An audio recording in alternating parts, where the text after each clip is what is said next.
Bulletin का बाकायदा आगाज करते हैं। आगाज में सबसे पहले बात करेंगे बिजली की कीमत में इजाफे को कराची के ताजरों ने मुस्तरद कर दिया है।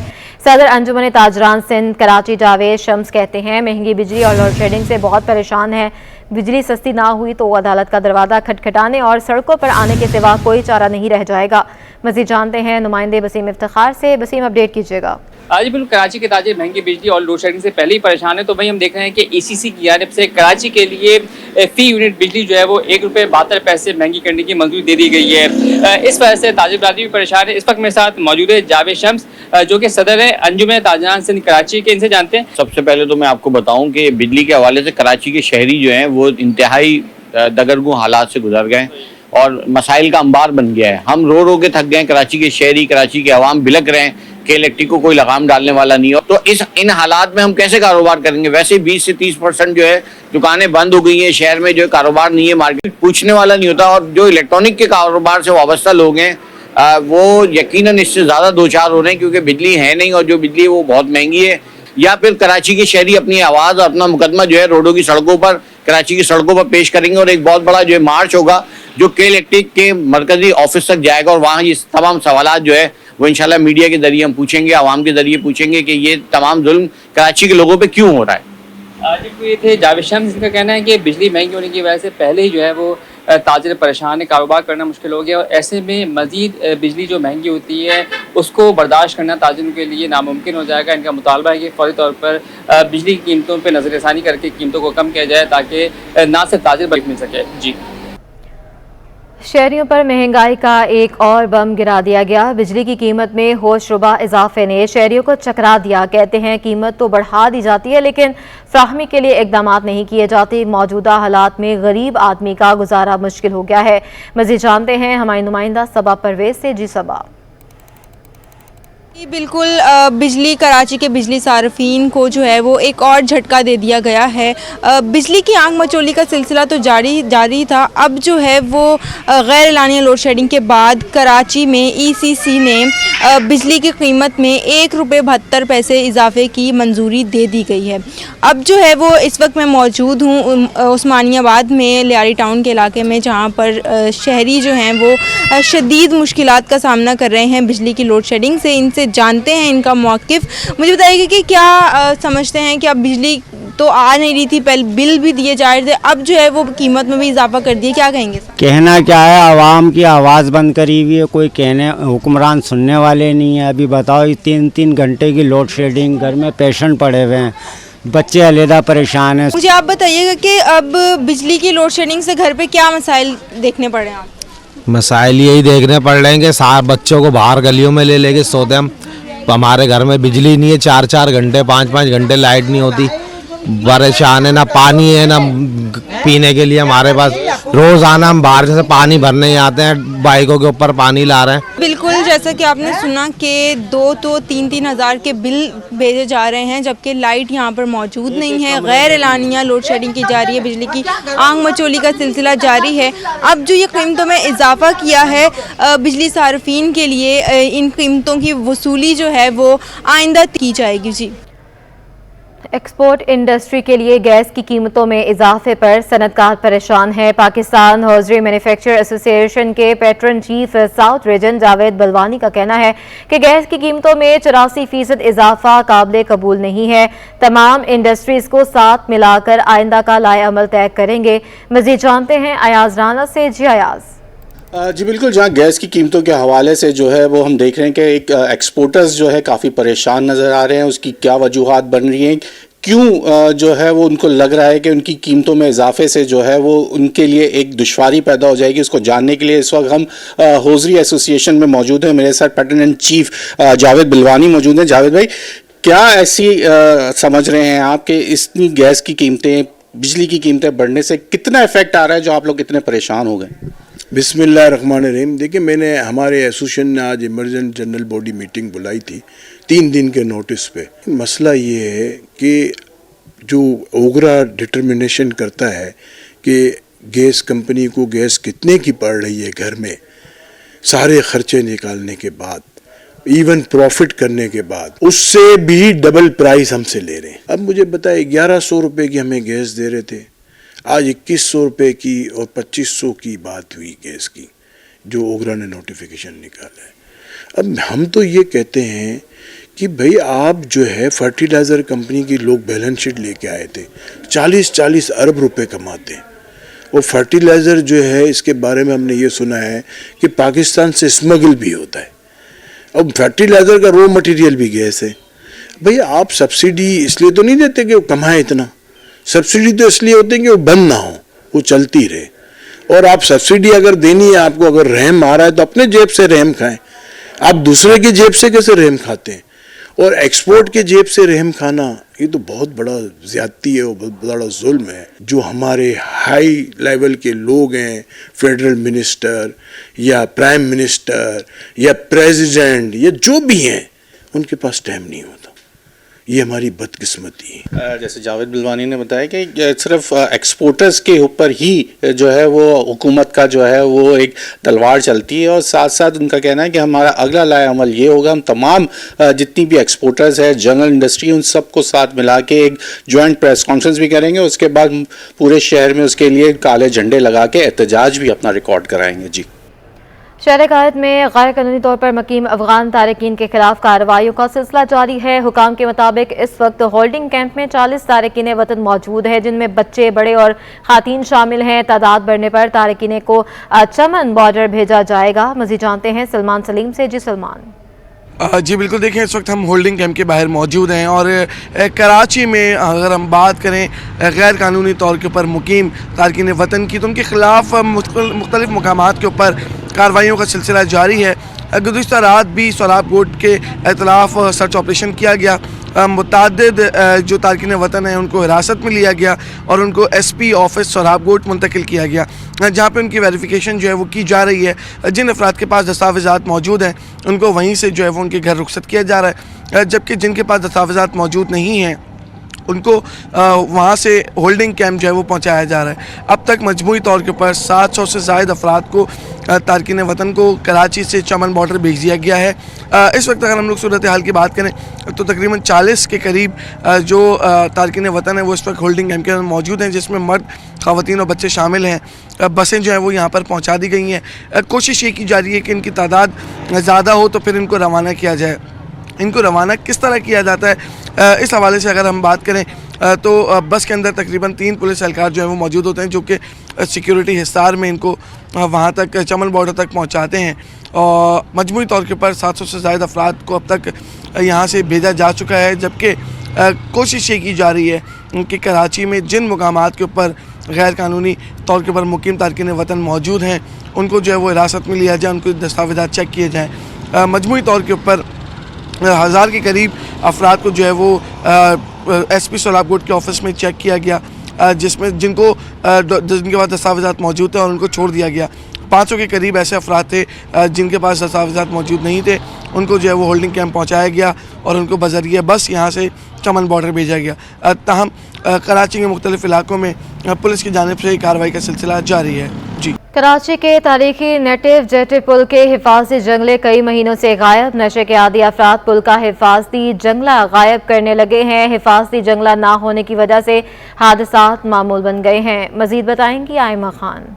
नेटिव जेटी ब्रिज जो कि एक तारीखी ब्रिज है और ये कराची को बंदरगाह से भी जोड़ता है, लेकिन इसकी हालत ज़ार अगर आपको दिखाएं तो यहाँ पे जगह जगह जो है वो ग्रिल्स गायब हैं। नशे के आदी अफराद जो हैं वो यहाँ पे ना सिर्फ दिन के औकात में बल्कि रात के औकात में भी बिलखसूस जो है वो यहाँ से ग्रिल्स जो हैं वो गायब कर रहे हैं। इस हवाले से बात करने के लिए हमारे साथ शहरी भी मौजूद है। यहाँ से हर बंदे का गुजर होता है। The every protocol is going from this way.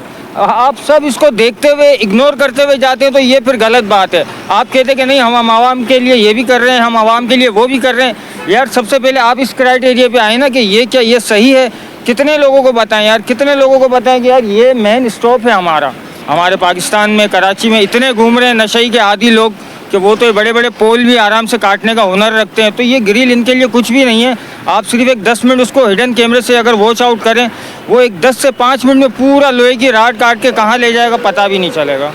जी बिल्कुल, जैसा कि आपने सुना हमारे साथ जो है वो शहरी मौजूद थे और उनका यही कहना है कि तारीख़ी पुल है, लेकिन इस पुल की जो है वो हालत इंतहाई ख़राब है। यहाँ से जगह जगह से जो है वो ग्रिल्स गायब हो गई, नशे के आदी अफराद जो है वो यहाँ से ग्रिल्स गायब कर रहे हैं, जिसकी वजह से जो है वो यहाँ पे हादसात भी काफ़ी सारे हो रहे हैं। और जो है इनका ये भी मुतालबा है कि जल्द अज जल्द जो है वो पुल की मुरम्मत का काम करवाया जाए। जी अल खिदमत के तहत बनो काबिल मेगा प्रोजेक्ट 2.0 के तहत तालिबात का इंटरव्यू सेशन जारी। तालीम के हसूल के लिए शहर के बाहर से आने वाले तालिबात भी हिस्सा ले रही हैं। मज़ीद जानते हैं ताहा मलिक से। जी ताहा। जी बिल्कुल, देखिए अल खिदमत के तहत जो है वो बनो काबिल 2.0 प्रोग्राम का जो है वो शुरुआत हो चुकी है। टेस्ट के बाद अब जो है वो इंटरव्यू का जो मरहला है वो जारी और सारी है। इस वक्त हमारे साथ नाइला शाहिद मौजूद हैं, जमात इस्लामी यूथ विंग की वाइस प्रेसिडेंट हैं। उनसे मज़ीद गुफ्तगू करते हैं। जी बिल्कुल, यहाँ पर कराची के अलावा हैदराबाद, सिंध और सिंध के मुख्तलिफ शहरों से, मीरपुर ख़ास से जो हमारा इंटरेक्शन हुआ इन लोगों से, उन लोगों ने यूँ बताया कि कुछ के तो रिलेटिव्स यहाँ पर हैं और वो ट्वाइस अ वीक है, तो वो 2 दिन वो अपने रिलेटिव के यहाँ स्टे करेंगी। और मीरपुर खान से जो बच्चियाँ आई थी उन्होंने कहा था हम रेंट पर यहाँ पर एक रूम लेंगे और हमारे फादर हमारे साथ। तो हमने पूछा कि इतना मतलब कैसे कर पाएंगे, ज़ाहिर है कि वहाँ तो आपको पता है तालीमी बैकग्राउंड भी नहीं है वालिद का, क्योंकि वो बिल्कुल ही गाँव के लोग थे। तो उन्होंने कहा नहीं, हम यहाँ से कुछ सीखेंगे इंशाल्लाह और आगे अपनी फैमिली को सपोर्ट करेंगे। तो ये सपोर्ट करने का जो इनका जज्बा है और कुछ सीखने का है, तो वो कह रही हैं कि हम ये जो डिस्टेंस है उसको हम बर्दाश्त कर लेंगे। जी बिल्कुल, नाइला शाहिद साहब हमारे साथ मौजूद थी, जिनका ये कहना था कि जो तालिबात हैं उनको कुछ मुश्किलात का सामना तो है, लेकिन तमाम मुश्किलात को मद्देनज़र रखते हुए भी वो IT कोर्सेज़ कर रही हैं। IT कोर्सेज़ करने के लिए एक पहला जो प्रोग्राम बनो काबिल का था उसके तहत उन्होंने अपने कोर्सेज़ मुकम्मल भी किए हैं और अब 2.0 जो ये बनो काबिल का जो प्रोग्राम है इसको भी इसके अंदर भी जो है बड़ी तादाद में तालिबात जो है वो हिस्सा ले रही हैं। अगर मगर की कहानी खत्म, पाकिस्तान की सेमीफाइनल में रसाई नामुमकिन है। इंग्लैंड की टॉस जीतकर पाकिस्तान के खिलाफ जारहाना बैटिंग जारी है। क्वालिफाई करने के लिए कौमी टीम को इंग्लैंड को 287 रन से तगड़े मार्जिन से हराना था। मजीद बात करेंगे, जावेद इकबाल हमारे साथ मौजूद हैं। जावेद, क्या अपडेट्स हैं? जी, अब तक जो है इंग्लैंड ने क्योंकि पहले बैटिंग कर रही है उसमें जो है 162 रन डाल दिए और अभी 28वें ओवर खेल जारी है और 2 खिलाड़ी सिर्फ आउट है। और आज का मैच इंतहाई गैर अहम है पाकिस्तान के लिए, क्योंकि पाकिस्तान को एक नामुमकिन जो है आज मुआवजा करना था, ताकि वो मुश्किल अब है, क्योंकि जितना भी हदफ दे इंग्लैंड पाकिस्तान ने उससे जो है 15 बॉलों पर अब हासिल करना है। अगर पाकिस्तान पहले बैटिंग करता तो पाकिस्तान ने इंग्लैंड को 288 रन पर शिकस्त देना है, तब कहीं जाके रन रेट पाकिस्तान का बेहतर होता। और इस वर्ल्ड कप में चूंकि 5 मैच जीते हैं न्यूजीलैंड ने, और अगर आज पाकिस्तान मैच जीतता है 5, लेकिन इसका रन रेट बहुत पीछे है, तो इस वजह से पाकिस्तान जो है क्वालिफाई नहीं कर पाएगा। यही सूरत हाल 2019 के वर्ल्ड कप में भी थी, जब न्यूजीलैंड और पाकिस्तान के 5-5 विनिंग मैच थे, लेकिन बेहतर रन रेट पे न्यूजीलैंड ने क्वालिफाई किया था। 2015 में भी पाकिस्तान क्वालिफाई नहीं कर सकता, और ये तीसरा वर्ल्ड कप है मुसलसल लगातार जब पाकिस्तान क्वालिफाई नहीं कर पाएगा सेमीफाइनल में, और एक नामुमकिन अब बात है जो होनी है। और ये पाकिस्तानी जितने भी माहिरीन है, शायकीन है, हमारी कई लोगों से आज ही बात हुई, पहले भी होती रही वर्ल्ड कप के दौरान, उन्होंने इस मायूस कुन कारकर्दगी का जिम्मेदार जो है पाकिस्तानी जो टूर मैनेजमेंट कमेटी है, कप्तान, कोच और दूसरे दीगर बैटिंग कोच, फील्डिंग कोच और बॉलिंग कोच, उनको जिम्मेदार ठहराया कि उन्होंने ऐसी प्लानिंग नहीं की कि शुरू से एग्रेसिव क्रिकेट होती, मॉडर्न डे क्रिकेट होती। पाकिस्तान 300-400 रन हर मैच में करता, बड़े मार्जिन से दूसरी टीमों को हराता। पाकिस्तान ने बहुत ही हल्का लिया मैचों को, और बल्कि अफगानिस्तान तक से शिकस्त हुई। इंडिया ने पाकिस्तान को हराया, ऑस्ट्रेलिया ने पाकिस्तान को हराया, जनूबी अफ्रीका ने पाकिस्तान को हराया। पाकिस्तान सिर्फ 4 मैच जीतेगा, और आज पाकिस्तान का 9वां मैच है, और 4 मैच में पाकिस्तान को शिकस्त हुई। तो ये वर्ल्ड कप इंतहाई मायूसकुन रहा, जितनी बड़ी बड़ी बातें थी वो सब जो है यहाँ पे आके उसके खुल गई कि पाकिस्तानी कारकर्दगी जो क्या थी, बैट्समैनों की खुद जाती तौर पर बैट्समैन जो खेलते रहे अपने लिए, कभी 50 लगी, कभी 70 रन बनाए किसी ने, लेकिन टीम के लिए जो जरूरत थी, जो रिक्वायरमेंट थी, वो पूरा ना कर सके पाकिस्तानी बैट्समैन, और उसी का ये नतीजा है कि पाकिस्तान एक बार फिर क्वालिफाई नहीं कर पाया सेमीफाइनल के लिए वर्ल्ड कप के लिए। अच्छा जावेद, ये भी बताएगा जो एक्सपीरियंस हैं, जो कि इस पर तबसरे भी कर रहे हैं, उनकी जानिब से क्या कहा जा रहा है कि पाकिस्तान जो है उसको बैटिंग करनी चाहिए थी पहले, अगर बैटिंग मिल जाती तो काफ़ी अच्छी कारकर्दगी दिखा सकते थे? लेकिन पाकिस्तान ने इस पूरे वर्ल्ड कप में सिर्फ एक बार 350 रन हदफ हासिल किया जब श्रीलंका के खिलाफ दूसरे मैच में। उसके अलावा पाकिस्तान ने किसी मैच में 300 अबूर नहीं किया, ना कोई बड़ा स्कोर किया। जैसे साउथ अफ्रीका की टीम थी, न्यूजीलैंड की टीम थी, ऑस्ट्रेलिया की टीम थी, हर मैच में 300-400 रन इजीली बना रहे थे। साउथ अफ्रीका ने तो एक मैच में श्रीलंका के खिलाफ 428 रन तक स्कोर किए और 2 बार उन्हें 400 के करीब, कभी 399 का टारगेट दिया, कभी 400 रन का टारगेट दिया। और ये होती है जीतने वाली टीम है जो शुरू से मार धार करके खेलती है, शुरू से जबरदस्त खेलती है। और माहिरीन ने भी उनका शुरू से ही कहना था कि पाकिस्तान टीम जो रवायती खेल खेल रही है ये पाकिस्तान को ले डूबेगी। और यही बार बार निशानदेही की जाती थी, बार बार वार्न किया था जितने पाकिस्तान क्रिकेटिंग के साबिक कप्तान है, भले वसीम अकरम हो, मिसबाहुल हक हो, शोएब मलिक हो या मोइन खान हो और दूसरे और भी बड़े खिलाड़ी, वो यही बात कर रहे थे शुरू से, रमीज आया समेत, कि पाकिस्तान को रवायती क्रिकेट से हटकर खेलना पड़ेगी, मॉडर्न क्रिकेट खेलना पड़ेगी। लेकिन पाकिस्तानी लगता है कि वहाँ जो मैनेजमेंट थी, टूर मैनेजमेंट कमेटी और प्लानर जो वहाँ प्लानिंग कर रहे थे, जब टीम की प्लानिंग ऐसे होगी कि ऑनलाइन ट्रेनिंग होगी तो उसका नतीजा यही निकलता है। ऑनलाइन ट्रेनिंग क्रिकेट की आप नहीं दे सकते, ऑनलाइन कोचिंग क्रिकेट की नहीं हो सकती। वो पाकिस्तान के लिए मिकी आर्थर साबित हुए जो जिन्हें पाकिस्तान टीम के लिए ऑनलाइन कोचिंग करते रहे और सिर्फ इस वर्ल्ड कप में पाकिस्तान टीम के साथ थे। तो और इससे पहले एशिया कप में पाकिस्तान को इंडिया ने शिकस्त दी, जब पाकिस्तान बहुत ज्यादा मार्जिन से हारा इस टूर्नामेंट में, तो वो बड़ी बुरी शिकस्त थी। पाकिस्तान को कोई टीम अगर 200 भी टारगेट देती थी, पाकिस्तान 45, 46, 48 ओवर में जाके उसे पूरा कर रहा होता है। तो ये जो ठीक है, जावेद इकबाल हमें अपडेट कर रहे थे, बहुत शुक्रिया। कराची के YMC ग्राउंड में सिंध रिंग बॉल एसोसिएशन की जानिब से 2 रोज़ा गर्ल्स इंट्रा स्कूल टूर्नामेंट का इनेकाद किया जा रहा है। अपडेट करेंगी हमना निसार। बिल्कुल जी, इस वक्त मैं YMCA ग्राउंड पर मौजूद हूँ जहाँ सिंध रिंग बॉल फेडरेशन की जानिब से यहाँ inter school ring ball tournament का इनेकाद करवाया गया है और हौसला अफजाई के लिए लड़कियों के लिए यहाँ पे DC साउथ अल्ताफ़ हुसैन सारियो साहब हमारे साथ मौजूद हैं, उनसे हम बात करते हैं। गर्ल्स टीम का पार्टिसिपेशन ये बहुत अच्छी बात है और मुझे बड़ी खुशी हो कि काफ़ी हौसला अफजा और सेहतमंद मुकाबला है। तकरीबन 9 टीम ये इंटर स्कूल और कराची बेसिस पे ये कंपटीशन हो रहा है। तो अभी जिस तरह ये कंपटीशन होते हैं, कोशिश करेंगे इसके बाद इनको डिवीज़नल लेवल पे बाकी डिवीज़न को भी ऑन बोर्ड ले और फिर इंटर प्रोफेशनल लेवल पे भी हम अपने टीम्स को जो है ना सपोर्ट करें, वो कि ताकि बाकी सूबों में भी जाके अपने जो उनके जौहर हैं वो दिखाएं। शुक्रिया। और उसके अलावा हमारे साथ district sport officer south Farid Ali भी मौजूद हैं, उनसे हम बात करते हैं इस गेम के हवाले से। अभी बात हो रही थी पेरेंट्स से, वो भी बहुत खुश हैं कि इस तरह डिस्ट्रिक्ट साउथ में जिस तरह तमाम 9 स्कूल्स ने पार्टिसिपेट किया है और गर्ल्स की टीम हिस्सा ले रही हैं, तो क्रिकेट और फुटबॉल से हट के भी एक नया गेम है जिसमें माशाल्लाह पार्टिसिपेशन बहुत अच्छी है और मैं आगे भी कोशिश करूँगा कि हम इस तरह के और गर्ल्स के लिए इस तरह के टूर्नामेंट्स करवाते रहें। जी बहुत शुक्रिया। हमारे साथ यहाँ पे DC साउथ और DC स्पोर्ट ऑफिसर साउथ हमारे साथ मौजूद थे और यकीनी तौर पे खेल की सरगर्मियों को जारी रखने के लिए क्रिकेट फुटबॉल के बाद इस तरह के गेम जैसे रिंग बॉल यहाँ पे बहुत ही अच्छा टूर्नामेंट जारी है और यहाँ पे लड़कियाँ खुसूसी तौर पर जो इंटर स्कूल मुकाबला है उसमें खेल रही हैं और कहते हैं यहाँ पे जितने पेरेंट्स आए हैं वो कहते हैं कि इस तरह के इवेंट्स जो हैं, इस तरह के गेम्स के इवेंट रखवाने चाहिए ताकि खेल की सरगर्मियाँ जारी रहें। जी नेगलेरिया एक और कीमती जिंदगी निकल गया। स्कीम 33 गुलशन ममार का रिहायशी शख्स नेगलेरिया के बायस इंतकाल कर गया। मजीद बात करेंगे हमारे नुमाइंदा राबेल अशरफ हमारे साथ मौजूद हैं। राबेल अपडेट कीजिएगा। जी बिल्कुल, देखिए नेगलेरिया एक और कीमती जिंदगी निकल गया है।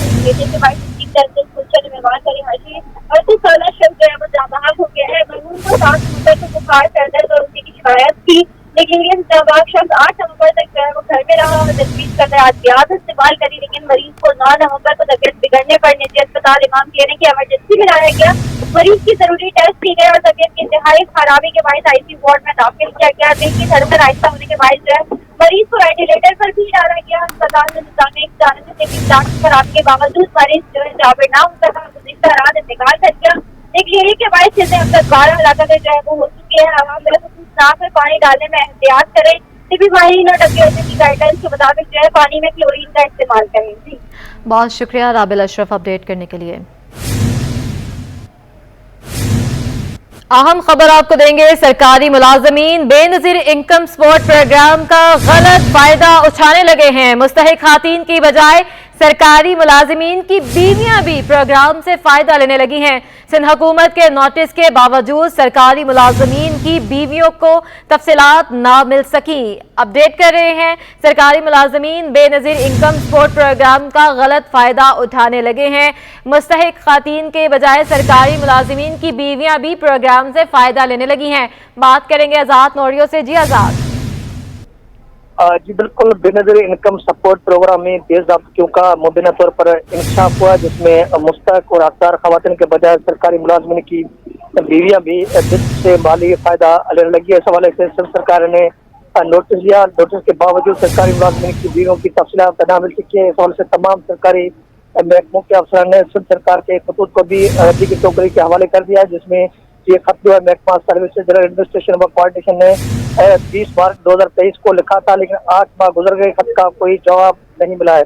खत चेयरमैन तरक्की मनसूबाबंदी board, senior member board of revenue, इसके अलावा principal secretary governor house, principal secretary वज़ीर हाउस, इसके अलावा चेयरमैन एंटी करप्शन, चेयरमैन वज़ीर इंक्वायरी इंस्पेक्शन टीम, इसके अलावा chairman Sindh public service commission, तमाम डिविजनल कमिश्नर को लिखा गया, लेकिन सरकारी मुलाजमिन की बीवियों के हवाले से डिस्क के जो रकम है इसके हवाले से ताहाल तफसीलात मौसूल न, उसके हवाले से सिंध हुकूमत के खत को भी हवा में उड़ा दिया गया है। डिस्क से माली फायदे का जो हक है मुस्तकिल खवातीन को हासिल है, लेकिन बेशतर सरकारी मुलाजमिन की बीवियों भी डिस्क से फायदा लेने लगी है। लेकिन इस मामले का नोटिस लेने के बावजूद सरकारी मुलाजमिन की बीवियों की तफसीलात ताहाल मौसूल न हो सकी है।